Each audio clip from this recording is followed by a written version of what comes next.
والله ڕەوف ئەندامی مەکتەبی سیاسی پارتی سۆسیالیست دیموکراتی کوردستان کە ڕاستەوخۆ لە کەرکووکەوە لەگەڵمانە کاک ڕەسۆڵ ئەم کاتت باش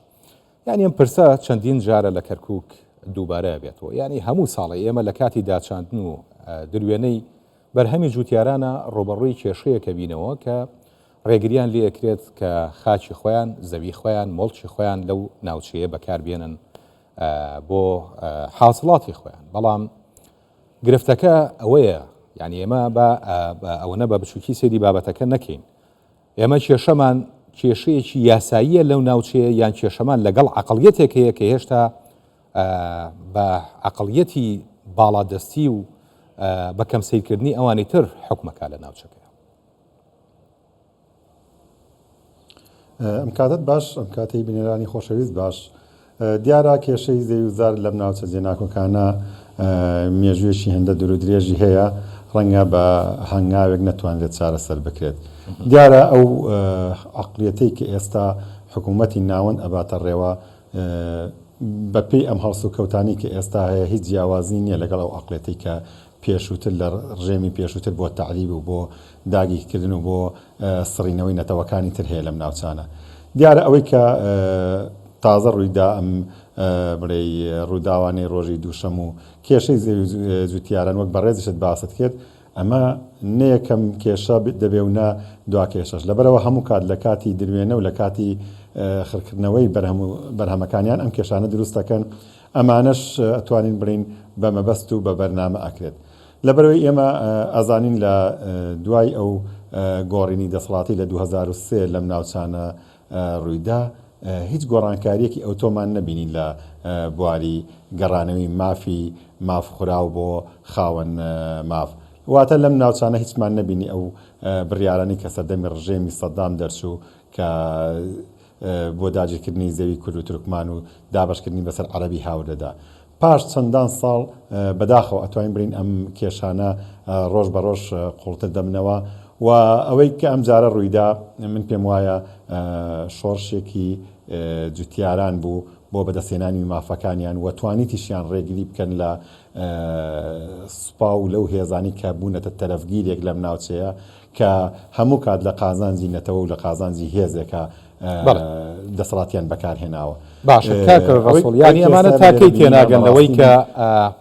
کورد لە مەتیقەکە لە ناوچەکەی جینۆساید کراوە کیمیاباران کراوە دەربەدەر کراوە ماڵی کاول کراوە بە هەموو ئەم شتانە کۆڵی نەیاوە بۆچی نایەن لەگەڵ کووردا یعنی بگەنە ڕێکەوتنیەک بۆی هەم خۆشیان ئیسراحەت بکەن و هەم ئێمەش مێژوو ئەوەی سەلماندووە بەتایبەت ئەو نەتەوانەی کە ساحب دەسەڵات بوونە لە عێراقدا هیچ کاتێک نەتەوەی کوردیان وەکو هاوبەش وەکو بەشدار پێ نەکرۆ تەنها لە ناچاریە لە بەرەوەی ناوچەیەکی جوگرافی وەکو هەرێمی کوردستان کە ژماری دانیشتوانی سەتا توانین بڵین 95 کوردە لەگەڵ ئەو کەمە نەتەوەیانی ترە ئەوان وەکو هاوبەش هیچ کاتێک بەکاریان نهێناوە تەنها وەکو کەمینەیەک هەڵست و کەوتیان کردووە لەگەڵ ئەم دۆخەیەوە هیچ کاتیش حکوومەتی مەرکەزی یەک لە دوای یەکەکان لە سەردەمی دروستبوونی حکوومەتی عێراقەوە هیچ کاتێک کوردیان وەکو هاوبەشێک و شەریکە بەش بەکار نەهێناوە لە عێراقدا و ئەوەی کە ئێستا ئێمە تێبینیشی ئەکەین هەموو کات ئەو عەقڵیەتەی کە بەلای ئێمەوە وایە کە بەلای بەڕێستەوە پرسیارەکەی بۆ پێکەوە ژیانێکی برایانە هەڵنابژێرن بەڕاستی برایەتی کورد و عەرەب تەنها لەناو کووردا ئەم دروشمە هەیە هیچ کاتێک عەرەب کوردی بە برای خۆی قبوڵ نەکردووە و قبوڵیشی ناکات و ئەو بەرنامانی کە هەیەی و هەموو ئەو جینۆسایدانی کە بەرامبەر بەگەلی کورد کراوە حەزەکەم پێ بڵێم لە زەهن و لە فکری سەتا نەوەتی ئەو عەرەبانی کە ئێستاشە هەیە بە چۆنەڵی بە حەقی ئەزانێت ئەگەر بە حەقی نەزانایە ئێستا نایە دووبارە پێداگر بێت لەسەرەوەی کە پاش چەندەها ساڵ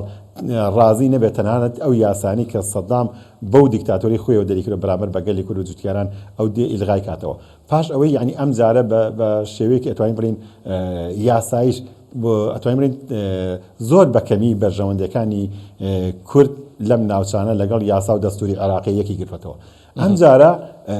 کورد هیچ کێشێکی لەگەڵ دەستوری یاسایە نییە واتە بەپێی دەستور لە پەرلەمانی عێراقا بڕیارێک دەرچووە ئەم زەویانە دەبێت بگەڕێتەوە بۆ ساحب مڵکە ئەسڵەکەی بەڵام ئەوان پێیان هەزم ناکرێت و پێداگری لەسەر ئەو داگیرکاری و ئەو بڵێ تعریبەی کە پێشتر دراوە ئێستاش ئەمان سوورن لەسەر حاڵەتە بۆیە بەڕاستی ئەو نیەتێک کە ئەوان هەیەە و نیەتێکی پێکەوە ژیان نییە لەم ناوچەیە نیەتێک نییە کە بە هاوبەشی بتوانین بە ئاسانی بەیەکەوە هەم عێراق بێتە ڕێوە هەم ئەم ناوچە کێشە لەسانە زۆر باشە مشکی لەو بەبێ کێشە بتوانێت حکمی خۆیان کرد. باشە دوێنێ لە ڕۆژنامەی وەقایعی عێراقیە بابەتی گەڕانەوەی مڵک و ماڵ بۆ هاوڵاتیانی ڕەسەنی ناوچەکە بڵاو کرایەوە و یاسایی لە پەرلەمان دەنجی لەسەردرا گەڕانەوەی بۆیان پێت وایە ئەم یاسایە وەک خۆی جێبەجێکرێت و هیچ کێشە و گرفتێکی بۆ دروست نابێت؟ ئێمە لە عێراقا کێشەی یاسامان نییە چونکە ئێمە زۆر لەو کێشە و گرفتانەی لە ناوچە جێناکۆکەکان هەیە لە دەستوری عێراقا لە 2050 چەسپێنراوە. ئێمە کێشەی جێبەجێکردنمان هەیە لەم ناوچانە. ئەم ناوچانە بە حکمی ئەوەی لە دوای ڕووداوەکانی 16 ئۆکتۆبەرەوە دوای برین 100 دەسەڵاتەکان گەڕاوەتەوە بۆ حکوومەتی مرکزی و حکوومەتی مرکزیش بەپێی ئەو پلانی کە خۆی دایناوە ئەو کوتلە براوانی کە لە عێراقا هەن دەسەڵاتەکانی تەنانەت ئەنجومەنە خۆجیەکان و پارێزگاری کەرکووکیشان کەم کردوێتەوە لە چوارچێوەی حکمێکی عەسکەریە لێرە حکم ئەکات واتە جوڵە بەم هێزە سەربازیانەی لێرە لە دەسەڵاتی پارێزگا و ئەنجومەنی پارێزگای کەرکووکیشانیە کەواتە ئەوان بە بەرنامەیەک ئەمەیان کردووە کە تۆ وەکو مەدەنی وەکو چۆنڵی هەموو دانیشتوانی گشتی عێراق پەیوەست نەبی بە کۆمەڵک یاسای مەدەنی کە بۆ پێکەوە ژیان و بۆ چۆنڵی ژیانی هاوڵاتیانی کەرکووک ئەم ناوچانە هەیە ئەوان دێن ئەمرێکی واقع ئەسەپێن. ئێستا ئەو ڕووداوانەی کە هەیە زۆر لە ڕووداوێتیش لەو جۆرانە ڕاستەخۆ ئەمانە لەلایەن دەسەڵاتدارانی بەغداوە بڵێ ئەمریان پێ ئەکرێت. بۆیە وای لێ هاتووە کە ئەم کێشانە بەڕاستی لە ناوخۆی کەرکووک و ناوچە جێناوەکانە حل نابێت ئللا دەبێت بەرپرسانی باڵا لە ئاستی حکوومەتی عێراقا بەرپرسانی باڵا لە ئاستی حکوومەتی هەرێمی کوردستانە تەداخلی ئەم کێشانە بکەن چکە وەک باسم کرد ئەم ئێمە لێرەیە کێشەی دەستور و یاسامانەیە دەردی بەڕێزت گوتیەوە لە ڕۆژی سێشەمەوە بڵێ هەڵوەشانەوەی ئەو بڕیارەی سەردەمی ڕژێمی بەغدا لە وەقاعی عێراقی بڵاو کرایەوە کەواتە زۆر هەموو پێوەرێک دەبێت حکوومەتی عێراق پەیوەست بێت بە جێبەجێکردنی ئەم بڕیارە بەڵام ئەیک کە پەیوەست نابێتی ئەو کاتە دەبێت ڕاستی ئەمری واقع و زەختی واقعی دەسەڵاتدارانی کورد لە هەرێم و لە بەغاش پێداگر بن لەسەر جێبەجێکردنی ئەو دەستوری هەیە ئەگەر جێبەجێشی نەکرد بەڕێزیشت لە پێشینەکەی باسەتی ئێمە یۆنامی و نەتەوەیەکگرتوەکانمان هەیە کە لە بەتابەت ئەمریکا تێ تاسا لە عێراقا وجودی هەیە بۆی کە ببێتە تەرەفی سێم لە جێبەجێکردنی ئەو دەستورەی کە هەموو عەگەری عێراق دەنگی پێداوە. زۆر باشە کاک ڕەسوڵ پرسیارێکی لێکەم ئەگەر بە کورتی جوابمان بیتەوە لە بەرکات پەرتەوازایی لایەنە سیاسیەکانی هەرێمی کوردستان بە تایبەتی لە کەرکووک و ناوچە دابڕاوەکان چەند کاریگەری لەسەر دروستبوون و یان لاوازی پێگەی کورد هەیە لەو ناوچانە و ڕوبەڕووبوونەوەیان بۆ ئەم کێشە و گرفتان؟ ئەتوانین برین یەکێک لە دیارترین ئەو کاریگەریانی کە ئێستا لەسەر ئەم دۆخانە هەیە یەک نەبوون و یەک ڕیزی لایەنە کوردەکانە لە کەرکووک بە تایبەتتر یەکێتی نیشتیمانی کوردستان و پارتی دیموکراتی کوردستان کە لە پێکهێنانی ئەنجومەنی خۆجەیی کەرکووکە نەیانتوانی وەکو یەک تیم بستنە پێشەوە لەگەڵ لایەنەکانی ترە ڕێک بکەون بە تایبەتتر ئەتوانین برین ئەوەی تەنەزولیان بۆ هەندێک لایەن و هەندێک نەتەوە کرد کە ئێستاش ئێمە ئەناڵێنین بەدەست ئەو ڕێکەوتنانەوە کە بەڕاستی لەسەر مافی نەتەوەی کورد ئەوەندە تەنەزولیان بۆ کراوە کە ڕۆژ بە ڕۆژ داواکارەکانیان زیاد دەکات. بەڕای من ئەو دوولایەنە ئەوەندەی تەنەزولیان بۆ نەتەوەکانی تر کرد لە سەتادەی ئەوە دەستی هاوکاریان بۆ یەکتر درێژ بکردا ئێستا دۆخی کەرکووک زۆر لەمە بەهێزتر دەبوو کە ئێستاوەیە ئەوانیش بە تایبەت دەسەڵاتدارانی بەغدا هەموو کات ئەو ناکۆکیانە واتە ئەو یەک نەبوون دەنگیەی لایەنە کوردەکان لە کەرکووکە ئەقۆزنەوە بە قازانجی لایەک هەر جاری بە قازانجی لایەک چونکە ئەوان هیچ کاتێک نەبەرژەوەندی حیزبێکی تایبەتیانەوێت نەبەرژەوەندی حیزبەکەی تریان تەنها بەرژەوەندی و مانەوەی خۆیان و تعریبی خۆیان بەلاوە مەبەستا هەر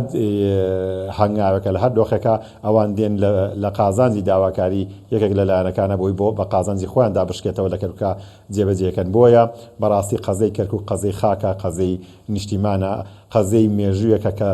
زیاد لە 100 ساڵە لە کوردستانە کورتخەباتی بۆکات بۆیە ئەمە وەکو بودجە و موچە و هەندێک خاڵی تر نییە کە لە بینی حکوومەتی هەرێم و حکوومەتی عێراقا ببێتە کێشێک و کە پاشدانیشتێتە چارەسەر بکرێت و یەک تەنازڵکردن لە گوندێکی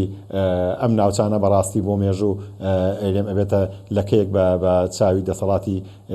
کوردیەوە چونکە وەک باسم کرد سەدان ساڵە دەیان سەدان شەیدماندا پێناو خاکی پیرۆزی کوردستانە داوە ئێستا ناکرێت ئێمە بەهۆی چەند یاسایەک یان چەند هەڵەی لایەنێکەوە لە کەرکووکە ئێمە بتوانین ئەو ناوچانە بە ئاسانی بکەین من پێشم وابوو ئەو ئەم هەوڵەی کە ئەم جارە هەبوو بەڕای من شۆڕشێکی جوتیاران بوو و ڕۆژنامە نووسانی ڕۆڵی زۆر جوان و بەرچاویان بینی بە تایبەتتر من ئەوەی کە ئەم قەزەی گەورە کردەوە هاوڕێ و دۆستمان کە کێمندەلەوە کە پەیامنێرێکی بەڕێستانە بەڕاستی ڕۆڵێکی بەرچاوی بینین لە گەورەکردنەوەی قەزەی جوتیارانی ئەم ناوچەیە بوو بە ڕەمزێک بۆ چۆنڵی جوتیاران کە بەڕاستی پشت و پەنایەکیان لە ئاستێکی هەم کوردستانی و هەم عێراقی و هەم نێودەوڵەتیشدا پەیا کرد ئەوان لە یەک وێنەیترا زۆر بە جوانی کە هەمە ڕێگرێ لە تراکتۆرێکی جوتیاران دەگرێت ئەوە سەلماندنی ئەوەیە کە ئێمە بەهێز ڕێ لە